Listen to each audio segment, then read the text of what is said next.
청년 시절에 우리 강원도에 있는 대관령에서 봉사를 한 적이 있었습니다. 이렇게 몸이 조그맣고 약해 보이는 사람이 육체노동을 했어요.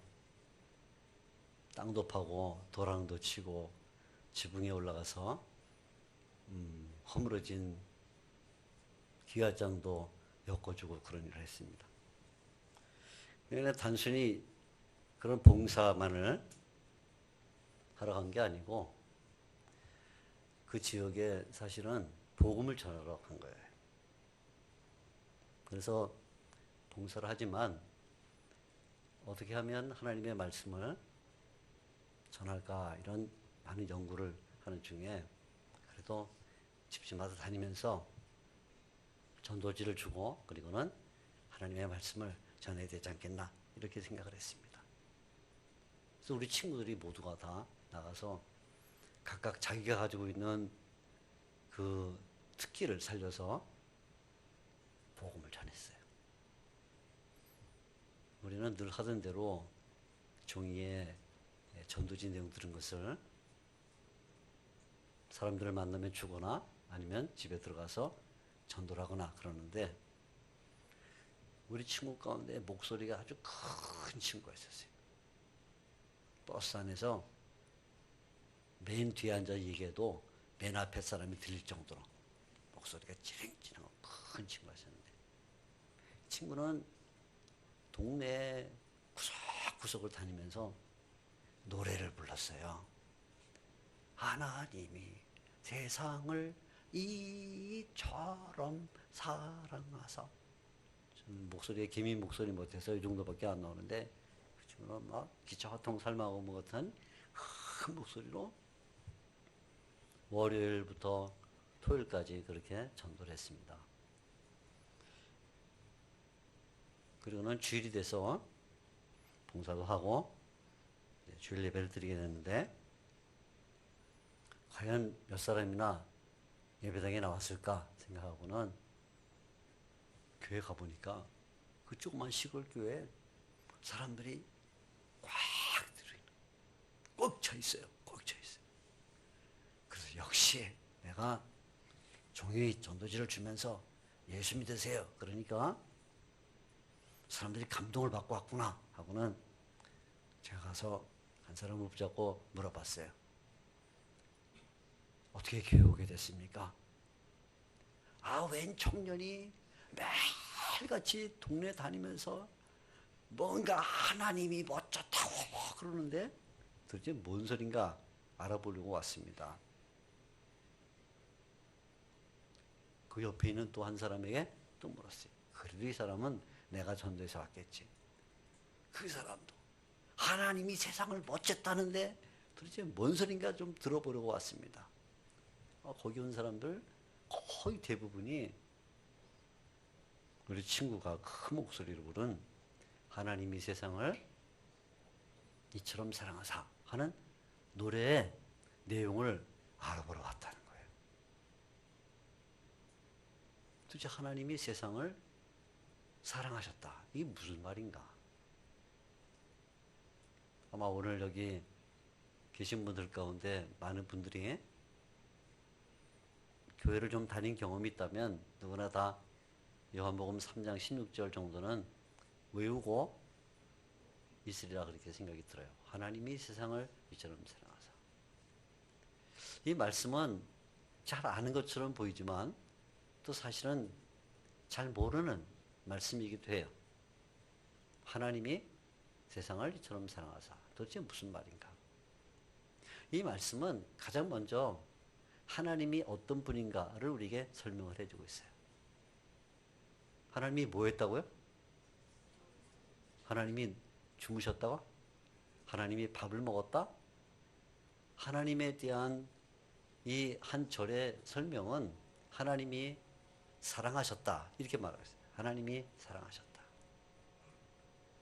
하나님을 설명할 때 가장 중요한 하나님의 성품 또는 하나님이 보여주시는 그 행동, 하나님의 나타나심은 다 집약해서 말하면 하나님이 사랑하셨다라는 내용이라는 거예요. 하나님이 사랑하셨다. 굉장히 쉽죠. 하나님이 사랑하셨다. 그런데 어떤 사람들은 하나님을 아주 무서운 분으로 생각하는 사람들이 많아요. 하나님 그러면 벌을 주시고 심판하시고 야단치고 혼내고 화를 내고, 물론 성경에 보게 되면 그런 장면이 많이 나오는 건 사실이에요. 그래서 어떤 사람들은 하나님을 믿어야겠는데 괜히 하나님께 나갔다가 벌을 받으면 어떻게 할까? 하나님께 나갔다가 괜히 야단 맞으면 어떻게 할까?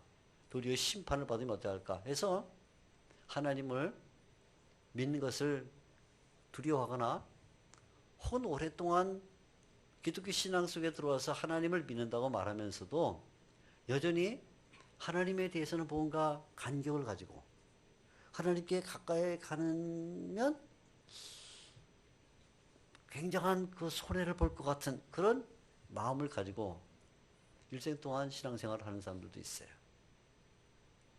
그런 대표적인 사람이 역사에 한 명이 있었어요. 많지만 근데 여러분들이 잘 아는 역사에 하나님을 두려운 존재로만 알았던 사람이 한 명 있었는데 그 사람이 누구냐면 종교개혁을 일으킨 마르틴 루터라는 사람이에요. 들어보셨죠? 마르틴 루터. 예, 마르틴 루터. 이 마르틴 루터는 본래 중세 말에 살았으면서 가톨릭 교회 신앙을 갖고 있던 사람으로 하나님에 대하여 늘 두려운 마음을 가지고 있었어요. 어느 날 청년 시절에 법학을 공부를 했는데 자기 아버지 집에 갔다가 다시 학교로 돌아오는 들판을 걸어가는 중에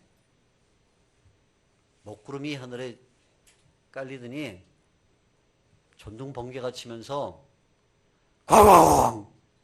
가지고는 마르틴 루터 옆에 벼락이 떨어졌어요. 꽝! 떨어지니까 이 루터가 역시 하나님은 무서운 분이구나. 역시 내가 평소에 하나님이 무서운 분인 줄 알고 있었는데 정말 무서운 분이구나 하고는 꽝이 그 움막에 머리 집어넣듯이 클 저리면서 이렇게 말했어요. 성 안나요. 나를 도와주세요. 내가 수도사가 되겠습니다. 지금 하나님이 무서운 분이라고 생각하면서도 하나님 이름도 못 불러요. 하나님이여 저를 도와주세요. 그러지도 못해요. 그리고는 중세시대의 신자들이 믿었던 많은 성자들 가운데 한 이름을 들으면서 하나님이여 나를 도와주세요. 그렇게도 못해요. 너무 무서워서. 그래서 성 안나요 나를 도와주세요 라고 말하는, 이렇게 하나님 하면 두려운 마음을 가졌어요.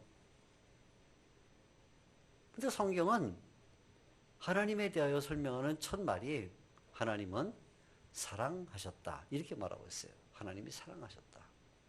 정말 하나님이 사랑하시는 분일까요? 맞아요. 구약성경 제일 앞에 있는 첫 번째 책 이름이 뭐죠? 말라기? 뭐죠? 왜 이렇게 목소리가 힘이 없어요? 아침밥. 성경책 맨 앞에 있는 책 이름이 뭐죠? 그렇죠. 창세기요. 창세기. 창세기 1장, 2장은 뭐에 대한 얘기죠? 하나님이 세상을 창조하셨다는 얘기예요.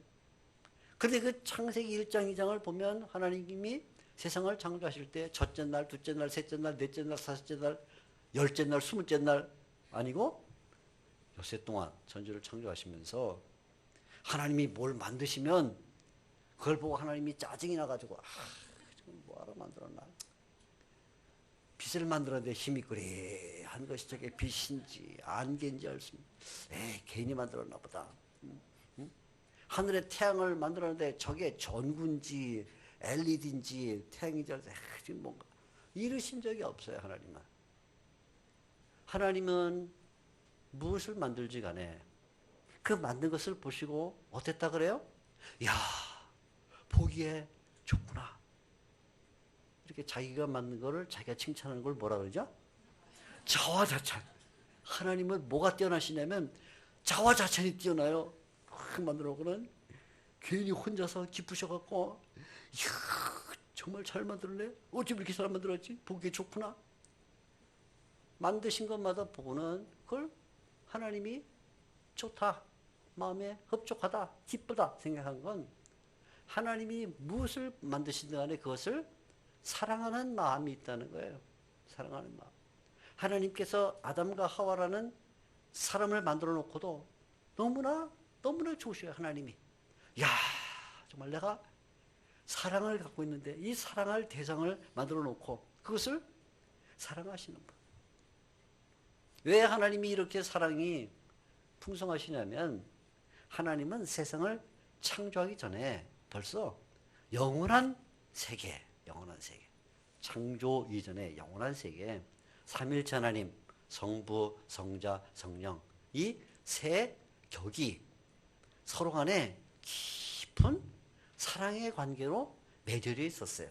성부가 성자를, 성자가 성령을, 성령이 성부를 서로 간에 사랑하는 그 영원한 사랑의 관계가 맺어 있기 때문에 세상을 만들고 역사가 시작됐을 때 그 대상들을 보면서 하나님은 본질적으로 갖고 있는 그 사랑의 성품이 만들어놓은 세상 세계에 대해서도 표현이 된 거예요.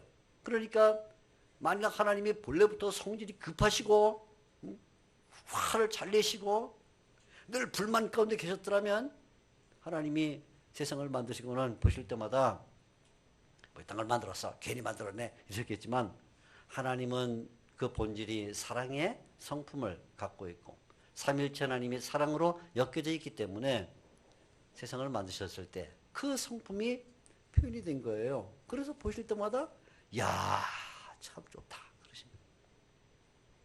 성경을 읽어보면 하나님이 사랑하셨다 하는 것을 모든 성경의 기자들은 다 잘 이해했어요. 모세도 잘 이해했고, 네? 선지자들도 잘 이해했고, 예수님은 말할 것도 없고, 사도들도 잘 이해했는데, 특별히 그 가운데 사도 요한은 이것을 잘 이해한 사람 중에 한 사람이에요. 사도 요한이 교회에 3번 편지를 썼는데, 첫 번째 편지는 요한 1서, 두 번째 편지는 뭘까요? 2서, 그렇죠. 세 번째 편지는 3서. 천재들만 모였나 봐요. 야, 나그네 교회 천재들. 하나만 얘기하면 3가지를 벌써 다 아네. 근데 요한 1서에 보면 사도 요한이 하나님이 도대체 어떤 분이냐? 하나님을 정의하라고 하면 뭐라고 정의할 것이냐? 하고 말할 때 요한일서 2번이나 그렇게 말했어요. 하나님은 사랑이시라. 따라해 볼까요? 하나님은 세게. 하나님은 사랑이시라. 정의가 너무 간단해. 하나님은 뭐 설명하려니까 너무 복잡해가지고 하나님은 어떻게 설명해? 사도 요한은 간단해요. 하나님은 사랑이십니다. 왜요? 영원한 세계에서 그 본질이 삼일체 하나님 성품이 사랑이셨고 세상을 창조하셨을 때 그 세상에 보여준 것이 사랑이셨고 네? 하나님이 본질적으로 뿐만 아니라 그 모습도 그 하시는 일도 다 사랑이시기 때문에 사도 요한은 하나님은 사랑이라 그랬어요. 하나님. 우리가 그 하나님을 만나면 하나님의 사랑을 받아요. 하나님의 은혜가 와요. 하나님은 자기를 찾는 자들을 멀리 하시지 않아요. 그래서 그 하나님께 나가서 하나님을 찾으면 하나님이 만나주시면서 그분이 갖고 있는 그 놀라운 사랑을 우리에게 보여주셔요. 하나님은 사랑이시라. 자, 그런데 하나님이 도대체 뭘 사랑했다는 거예요? 뭘 사랑했어요? 하나님이 316절 하나님이 세상을 사랑하셨다. 세상을 사랑했대요. 세상. 그럼 세상은 도대체 뭘까요? 세상. 그래, 알았어요. 하나님은 사랑이시고 하나님은 삼일체 관계 속에도 사랑이시고 창조를 하셨을 때도 사랑이시고 역사 전체 하나님이 사랑의 성품을 보여주신다. 그거 알았는데 하나님이 사랑한 대상은 뭐냐면 세상이래요. 세상. 세상은 뭘까요? 세상. 우리가 살고 있는 세상. 우리가 구성원으로 존재하고 있는 세상. 그 세상은 뭘까요? 세상은 본래 하나님께서 사랑의 마음을 가지고 창조하신 하나님의 창조 작품이었어요. 그죠? 빛부터 아담을 만들 때까지 하나님의 그 모든 아름다우신 성품이 다 동원되고 적용돼서 나타난 게 세상이에요. 세상. 그래서 본래 세상은 하나님을 바라보면서 하나님이 만들었으니까 하나님을 가까이 하면서 또 하나님께 영광을 돌리면서 있어야 될 거였어요. 하나님이 만들었으니까. 그런데 이 세상이 아담과 하와가 타락함과 함께 타락을 해버렸어요.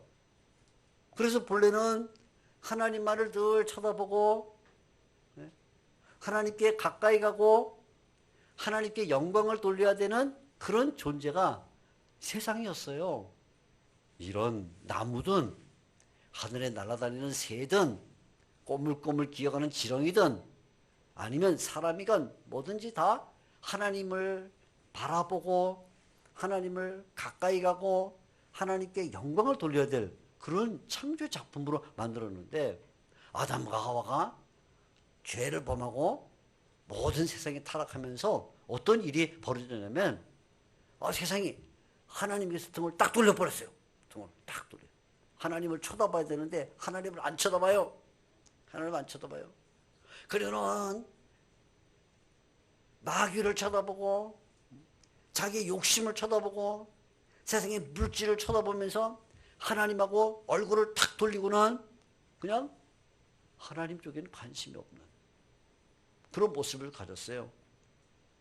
그런데 하나님을 안 쳐다보는 것으로 끝난 게 아니라 이제는 아주 하나님을 안 쳐다볼 뿐만 아니라 하나님에게서 떠나갔어요. 멀어졌어요. 하나님과 점점 마치 예수님의 비유 가운데 나오는 탕자의 비유에 그 아들이 아버지한테서 얼굴을 돌리고 먼 나라로 가서 사는 것처럼 이 세상이 본래는 하나님을 바라봐야 되는데 하나님을 안 바라보고 등을 돌리더니 하나님을 가까이 해야 되는데 하나님에게서 떠나가더니 그로 끝난 게 아니고 저 멀리 가가지고는 하나님을 욕하기 시작했어요. 마치 탕자가 하나님에게서 아버지에게서 얼굴을 돌리고 아버지에게서 멀어지고 멀리 가서 술 마시고 놀면서 우리 집에 웬 영감탱이가 있는데 그 재산을 나한테 다 줘야 되는데 절반밖에 안 줘서 내가 이밖에 못 갖고 와서 하는 막 욕지거리를 하는 것처럼 하나님께 영광을 돌리기보다는 도리어 하나님을 멀리하면서 하나님 믿어서 뭐해? 내 주먹을 믿는 게 낫지. 하나님을 믿어서 뭐래? 내 주머니 속에 있는 돈을 믿는 게 낫지. 하나님 다 믿어 소용없어. 세상에서 출세하고 명예를 갖고 신분이 상승되는 게 그게 중요하지. 도대체 하나님을 믿는 게 뭐 필요 있어? 하나님? 아무 소용이 없어. 하고는 하나님에 대하여 욕을 하고 하나님을 멀리할 뿐만 아니라 하나님 없다고 말하고 하나님 믿어봤자 소용이 없다고 말하면서 아예 처음에는 뭐 했어요? 등을 돌리고 둘째는 멀어지고 아예 저기 가서 하나님에게 영광을 돌리는 대신에 욕지거리를 하는 이게 세상이에요. 세상. 만일에 저한테 그런 사람이 있다면 저는 어떻게 할까요? 만일에 본래는 내가 참 사랑하고 내가 잘해주고 그랬는데 얼굴을 탁 돌리더니 멀어지더니 멀리 가갖고 그 조목사님 인격이 형편없어. 성질이 아주 그냥 개떡이야 개떡. 그 양반 사람 사귀면 안 돼. 뭐 이러고 말하면 제가 어떻게 할까요? 첫째 화가 나겠죠. 그죠? 여러분들은 워낙 마음이 좋으시고 훌륭하신 분들이 저는 성질이 나빠갖고 화가 나고 막 찾아가서 전화를 하거나 당신 그러면 돼 안 돼? 이러거나 그러겠죠. 그런 얘기가 자꾸 들린다 나한테. 그러면 마음이 편하겠어요? 안 편하죠? 성경은 그런 세상을 향해서 뭐라고 표현했냐면 마치 빙초산 알아요? 빙초산? 식초 그냥 무지무지 신 식초 뚜껑을 탁 열고 이게 제대로 냄새가 나나 코가 마시면 어떻게 돼? 막 머리가 번쩍하죠? 그죠? 안 하신 분들은 오늘 집에 가서 모두가 다 식초 뚜껑 열고 한번 해보세요. 코에다 탁 대고. 왜? 자극적이기 때문에. 그죠? 이건 뭐야? 하고 금방 들어왔죠. 세상이 하나님에서 등을 돌리고 멀어지고 그러는 하나님이 없다고 말하는 악한 세상이 된 그 세상은 하나님이 보실 때 마치 병마개를 열어놓은 식초, 빙초산 같은 그런 존재예요. 가까이 둘 수도 없고 가까이 두면 냄새가 나고 자극이 되는 그런 존재. 죄악 가운데 빠져 있고 하나님을 모르고 자기네끼리 싸우면서 세상을 엉망진창으로 만들어내는. 그래서 성경은 이런 세상을 가리켜서 의인이 없다. 모든 사람이 다 치우쳐 한 가지로 죄악의 길로 달려갔다. 모든 사람이 다 죄를 범해서 하나님의 영광에 이르지 못한다 하고는 성경을 열어보면 어느 곳이든지 세상에 대해서 말할 때 뭐라고 말하면 의인 없다. 모두가 다 치우쳤다. 죄인이다. 하나님의 영광에 도달하지 못한다. 그렇게 말했어요. 그런데 하나님이 바로 그 세상을 사랑하셨다는 거예요. 그 세상을. 하나님이 사랑의 하나님이 하나님을 떠나간 불의의 세상을 사랑하셨다는 거예요. 어떻게 사랑했어요? 어떻게? 자, 요한복음 3장 10절 첫 구절 어떻게 하죠? 하나님이 세상을 이처럼 사랑하사. 이처럼.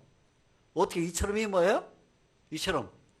하나님이 세상을 이처럼 사랑하사. 이처럼이 뭐 이처럼. 하여간 무지 사랑했다 그런 뜻이겠죠? 이처럼이니까. 하나님이 세상을 사랑했다 그것도 아니고 하나님이 세상을 조금 사랑했다 그것도 아니고 하나님이 세상을 이처럼 사랑했다 할 때 뭔가 하여간 굉장히 사랑했다 그런 뜻이 들어있어요. 이처럼 사랑했다. 굉장히 사랑했다. 근데 어떻게? 이처럼이 어떻게? 그 다음에 그 이처럼에 대한 설명이 들었어요. 뭐라 그러죠? 하나님이 세상을 이처럼 사랑하사. 뭐 했어요? 독생자를 주셨다. 독생자를 주셨다는 거예요. 자, 생각을 해보세요. 하나님은 사랑의 하나님. 우리가 배웠어요. 하나님 사랑의 하나님. 세상은 뭐예요? 하나님을 떠나가 하나님과 관계가 끊어진 것. 그런데 하나님께서 사랑의 하나님이 이 하나님을 떠나간 세상과 관계를 맺기 위해서 사랑의 관계를 맺기 위해서 하신 일이 뭐냐면 이처럼 사랑했는데 이처럼 사랑한 건 하나님이 자기의 독생자를 주셨다는 거예요. 그래서 하나님의 독생자가 하나님과 세상 사이를 연결하는 다리와 같은 역할이 돼서 하나님의 사랑을 보여주는 분이 되셨다. 그렇게 말하고 있어요. 하나님이 세상을 사랑하셨는데 그 세상을 사랑하시는 방식이 너무나 특이해요. 희한해요. 이상한 방식을 썼어요. 저를 미워하거나 저에 대해서 욕을 하는 사람이 저한테 찾아와서 목사님 제가 지금 급하게 돈이 좀 필요한데 10만 원만 빌려주세요. 그러면 제가 빌려주겠어요? 빌려주겠어요? 안 빌려주겠어요? 넌 싸다 싸. 넌 좀 아파야 돼. 그러거나 넌 좀 고생 좀 해야 돼. 그러거나 목사님 저를 늘 욕하고 화내게 만드는 사람이 목사님 제가 마침 유학을 가게 되는데 추천서 좀 써주세요. 그럼 저 뭐라고 쓸까요? 거기다가 이놈의 새끼는 절대로 받아들이지 말고 그죠? 그죠? 저에 대해서 늘 나쁜 말하고 식초처럼 말에 코를 자극하는 사람이 와서 목사님 제가 결혼하게 되는데 주례 써주세요. 좀 어떻게 할까요? 쓰지도 않겠지만 혹시나 억지로 쓰게 되면 갈라쓰세요. 그러지 않겠어요? 얼마나 화가 나서? 그죠? 도와주긴 뭘 도와줘요 도대체? 네? 뭐 좋은 말을 해요? 뭘 내가 도대체 해줄 게 있냔 말이죠. 나에 대해서 등을 돌리고 멀어지고 나에 대해서 욕을 하는 사람에게 내가 뭘 해줄 수 있냐 말이에요. 근데 하나님은 하나님에게서 등을 돌리고 멀어지고 하나님께 영광을 돌리자는, 도리어 하나님에게 반대하고 하나님이 없다 말하고 하나님이 소용없다고 하는 그 세상을 향해서 아들을 주셨다는 거예요. 아들을. 옛날에 예루살렘에 유명한 목사님이 한 분 있었는데 시릴이라는 목사님이 있어요. 시릴. 이 목사님이 말씀을 묵상하는 중에 하나님이 아들을 주셨다, 이 말씀을 생각하면서 야, 정말 놀랐구나. 정말 놀라워. 하나님이 우리의 죄를 용서하기 위해서 하나님께서 무슨 법궤를 주셔가지고 법궤를 만지는 사람마다 죄를 용서받게 하거나 그런 것도 아니고, 법궤, 아론의 쌍난 지팡이 같은 그런 지팡이 하나 멋있게 만드시고 색칠해갖고 딱 꽂아놓고 그 지팡이를 한번 만지는 사람은 구원을 받으리라, 그렇게 하지 않고, 이날 모리아 산에서 하나님이 아브라함에게 양을 한 마리 숲에 걸어서 제물로 바치게 했는데 우리의 죄를 용서하시기 위해서 하나님께서 모리아 산에 묶어주셨던 양 같은 그런 양을 주신 것도 아니고, 하나님이 우리의 죄를 용서하기 위해서 아브라함이나 다윗과 같은 그런 위대한 인물을 한 명 죽인 것도 아니고, 하나님이 우리를 백성으로 만들기 위해서 가브리엘이나 미가엘 같은 천사를 십자가에 단 것도 아니고, 막대기도 아니고 양도 아니고 사람도 아니고 천사도 아니고, 어떻게 하나님의 아들을 우리에게 주실 수가 있는가? 하나님이 아론의 쌍난 지팡이 같은 것만 줘도 은혜가 되겠고, 양 한 마리를 줘도 감사하겠고, 다윗이나 아브라함이 죽었더라면 너무나 놀라운 일이겠고, 천사가 우리를 위해서 십자가 달았다면 정말 엄청난 영광이겠거늘, 그런 것들이 아니고 누구를? 하나님의 아들 예수님을 주셨다는 거예요. 하나님의 아들 예수님을. 예? 얼마나 이상해요. 이상할 정도가 아니고, 저는 이 성경을 읽고 있으면 하나님이 좀, 빌립보서에 보면 지각에 뛰어나시다 그러는데, 지각에 뛰어나시단 말이 학교 늦게 오는 지각이 아니고 이 지혜, 지식에 뛰어나다 그런 말이에요. 근데 내가 보기에는 하나님이 좀 뭔가 좀 지식이 부족하시거나 지혜가 부족하신 것 같아요. 응? 만일 나한테 그런 원수가 있다면 어떨까요? 그런 원수가.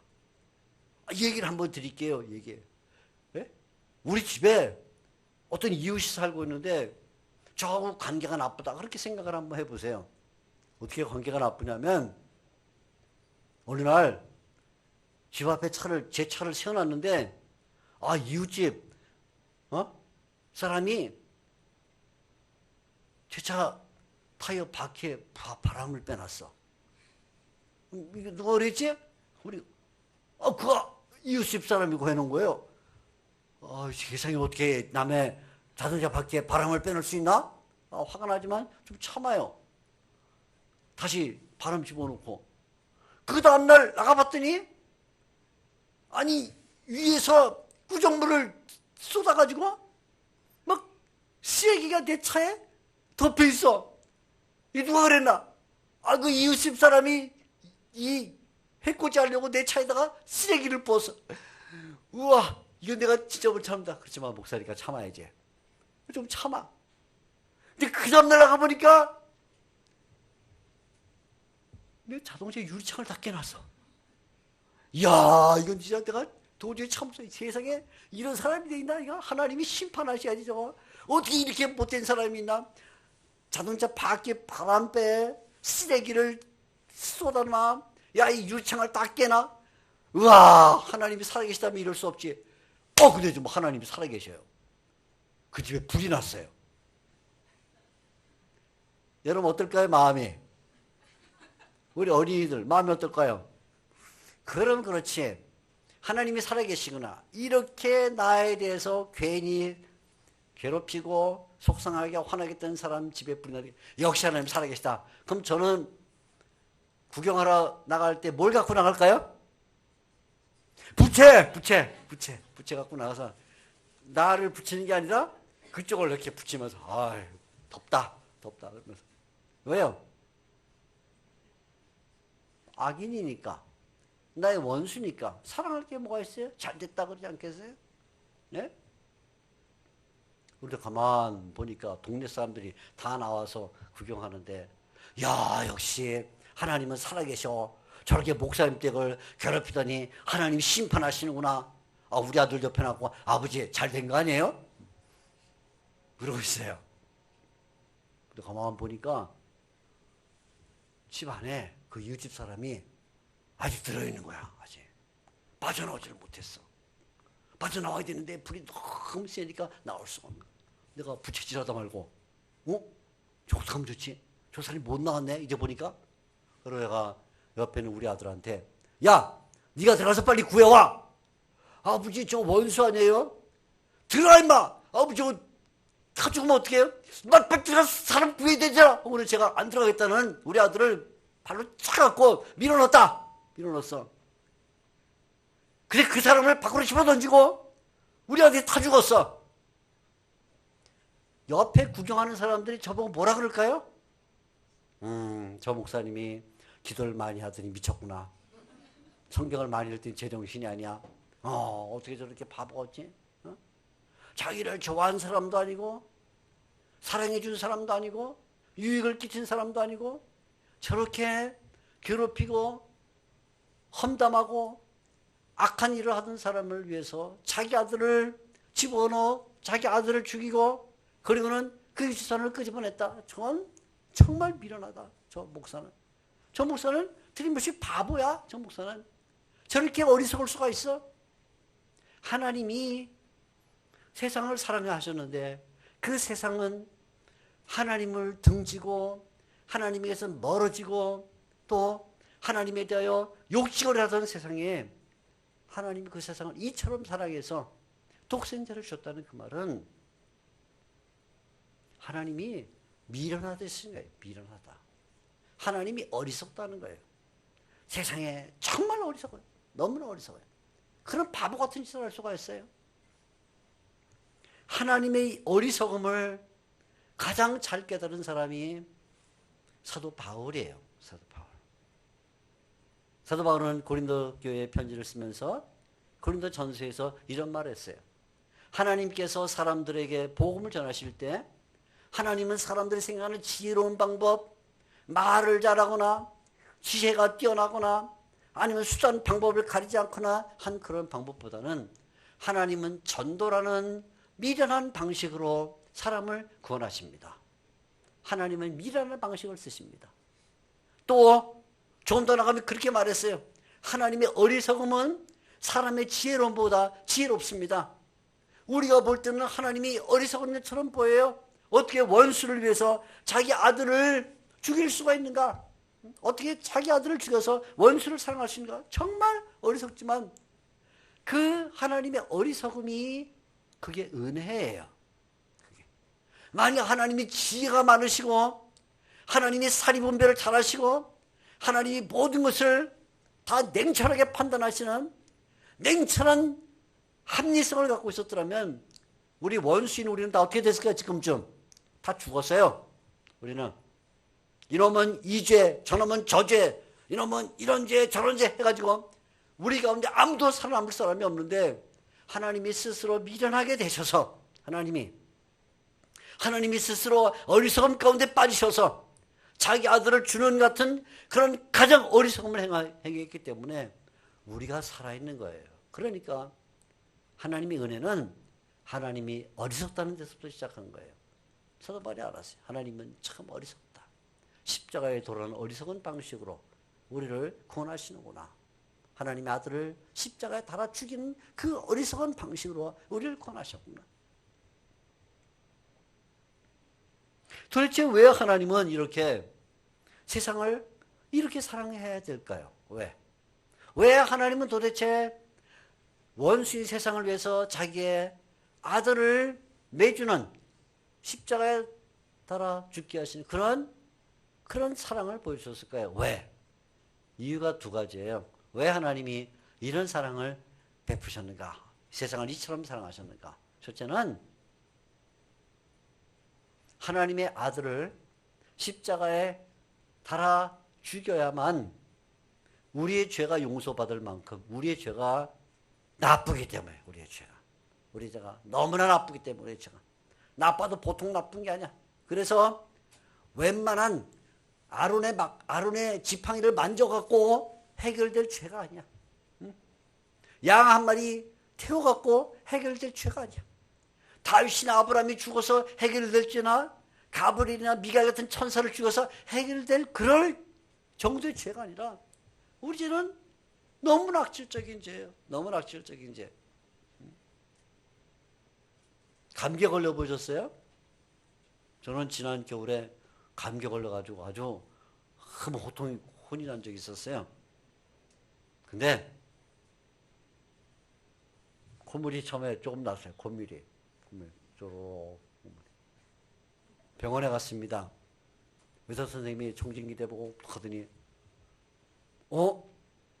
이거 큰일 났네? 하더니 아무래도 폐암 치료제를 드셔야겠는데요? 하고 줬다. 그건 무슨 의사? 그런 의사를? 돌팔이 의사. 그죠? 돌팔이 의사. 그죠? 근데 제가 그냥 방치해뒀다가 기관점이 되고 폐렴이 되고 점점 심해져가고 막 기침이 막 피토하듯이. 그래서 의사를 찾아갔더니 선생님이 총진을 떼거더니 아유 이거 약을 좀 드셔야겠네요. 네, 콧물 감기약. 처방이었다. 그것도 역시 무슨 의사? 돌팔이. 네? 이래도 돌팔이 저래도 돌팔이에요. 그죠? 모든 약은 그 병에 맞게 처방을 하는 거예요. 콧물이 나면 콧물약을 먹어야 되는 거고 기침 좀 콜록콜록하면 그 정도 약을 먹는 거고 기관지가 염증이 생기면 기관지의 염 가라앉히는 약을 먹어야 되는 거고 폐에 문제가 생기면 폐를 고칠 수 있는 약을 먹어야 되는 거예요. 하나님이 세상을 사랑하셔서 자기 아들을 주셨다는 그 말은 바꿔 말하면 하나님의 아들을 주셔야 될 정도로 우리의 죄가 무겁다. 우리의 죄가 악질이다. 우리의 죄가 심하다. 하나님이 자기 아들을 여행시킨 게 아니고 십자가에 달아서 못 박히고 가시멜리가 쓰고 창으로 찔러 피를 모조리 흘려서 죽어야 될 정도로 우리의 죄가 그렇게 무겁단 말이에요. 그렇게. 그래서 우리는 이 말씀을 읽을 때 하나님이 세상을 사랑해서 자기 아들을 주셨다는 이 말씀을 읽을 때 그냥 감사 찬송만 부를 게 아니에요. 뭐 해야 되냐면 하나님 알겠습니다. 제가 얼마나 지랄 같은 죄인이었으면 예수님이 십자가 달려 죽었을까요? 예? 하고는 이 하나님이 세상을 사랑하사 요한복음 3장 16절 읽을 때는 내 죄가 그렇게 무겁구나. 내 죄가 그렇게 심각하고 그렇게 악질적이었구나 하는 것을 받아들여야 되는 거예요. 그걸. 하나님이 세상을 이처럼 사랑하사. 네. 그렇게 말했어요. 첫째 예언은 우리의 죄가 너무나 크기 때문에 하나님의 아들이 십자가에 죽지 않으면 그 죄를 사할 수가 없더라. 두 번째 이유는 우리의 죄가 클 뿐만 아니라 하나님의 사랑이 크기 때문에요. 하나님의 사랑이.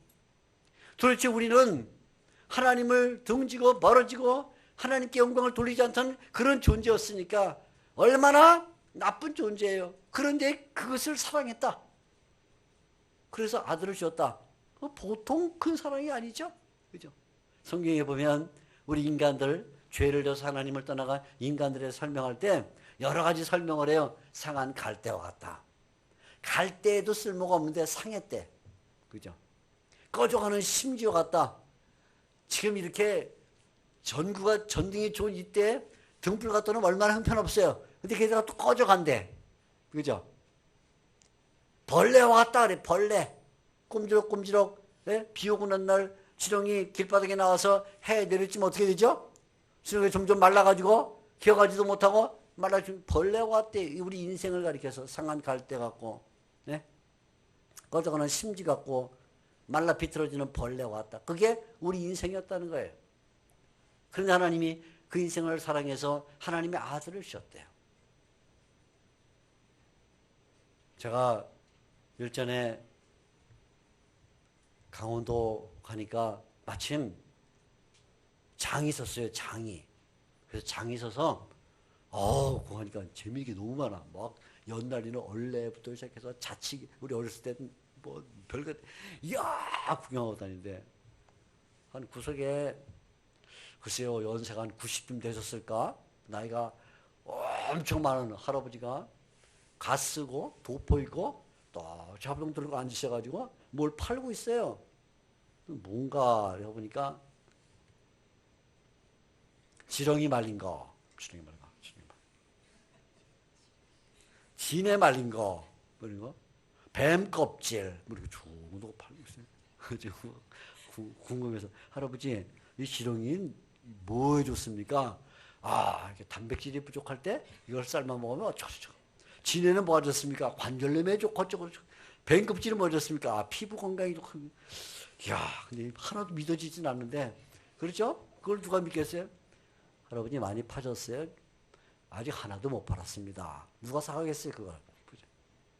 그래서 제가 보니까 점심때가 지났는데, 할아버지 점심은 잡수셨습니까? 이거 팔아야 먹죠. 점심은 못 잡수셨어요. 아침은요? 아침 바빠서 못 먹고 왔습니다. 90쯤 된 할아버지가 아침도 못 먹고, 이거 팔아야 점심 먹으니 얼마나 애처로워요. 안 되겠다, 내가 사야지 하고는 주머니에서 그래 해가지고 10,000원짜리 몇 장을 꺼내서 할아버지 이거 다 봉지에 싸주세요. 그래서 샀어요. 집에 갖고 오면 어떻게 됐을까요? 집에 갖고 와서 책상에다가 지렁이 말린 거, 진해 말린 거, 뱀 껍질 올려놓으면 어떻게 될까요? 그날로 저는 쫓겨나겠죠? 그러니까 그건 올려놓지도 못해. 그건 그냥 샀어요. 왜 샀냐면 할아버지가 불쌍해서 아침도 못 잡수셨대. 점심도 이거 팔아야 먹는데 저녁까지 드시겠어요? 그래서 마음속에 야, 안 되겠다. 내가 이거 뭐 쓸모없고 가다가 휴게소 쓰레기통에 버리더라도 내가 사야죠. 샀어요. 아무 가치가 없어요. 아무 가치가. 그건 가치가 없는 게 아니라 나한테 짐이에요. 짐일 정도가 아니라 집에 갖고 들어갔다가 욕바가지로 먹는 거예요. 그건 아무 필요가 없어요. 근데 제가 돈을 주고 그걸 샀어요. 돈을 주고.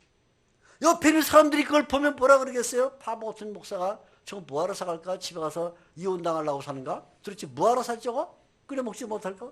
그러겠죠? 안 그러겠어요? 하나님이 세상을 사랑하셔서 벌레와 같은 상한 갈대와 같은 꺼져가는 심지어 같은 우리를 향해서 누구를 주셨냐면 풀 한 포기를 준 게 아니에요. 양을 준 게 아니에요. 하나님의 아들을 독생하신 그 아들을 주셔서 그분이 십자가에 못 박혀 죽게 하셨다는 그 말은 하나님의 사랑이 하늘을 두루마리 삼고 바다 먹물 삼아도 다 쓸 수 없을 만큼 얼마나 큰 사랑인지, 얼마나 큰 사랑인지. 하나님이 우리를 사랑하셨는데 그냥 조금 사랑하시거나 잠깐 사랑하시거나 그런 게 아니라 하나님이 절대적인 사랑을 보이셨다. 하나님이 세상을 이처럼 사랑하사 독생 주셨다. 그 사랑은 절대적 사랑이다. 절대적 사랑.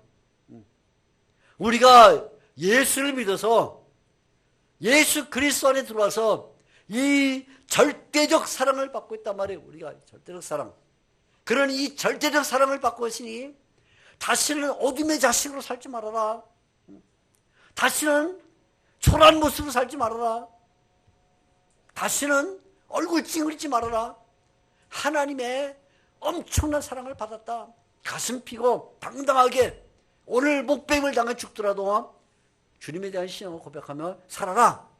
그거예요. 하나님이 세상을 이처럼 사랑했다. 하나님의 사랑. 저도 그 사랑을 받았고 여러분도 그 사랑을 받았어요. 그러면 우리가 돈 좀 없다고 해서 비실비실 대지 마요. 뭐 명예가 그렇게 높지 않다고 해서 지줄 거 없어요. 뭐 일을 안 풀린다고 해가지고 낙담할 거 없다고요. 우리는 뭐예요? 하나님의 사랑을 받았다고요. 우리는 하나님의 사랑을 받는 사람이면 됐어. 하나님이 나를 위해서 하나님의 아들을 십자가 달라 죽게 만들었대. 된 거야. 된 거야. 자신 있고 당당하게 멋있게 곧 죽어도 하나님의 사랑을 받은 사람으로 살다가 하나님의 나라 가는 거예요. 아멘. 기도하겠습니다. 하나님 아버지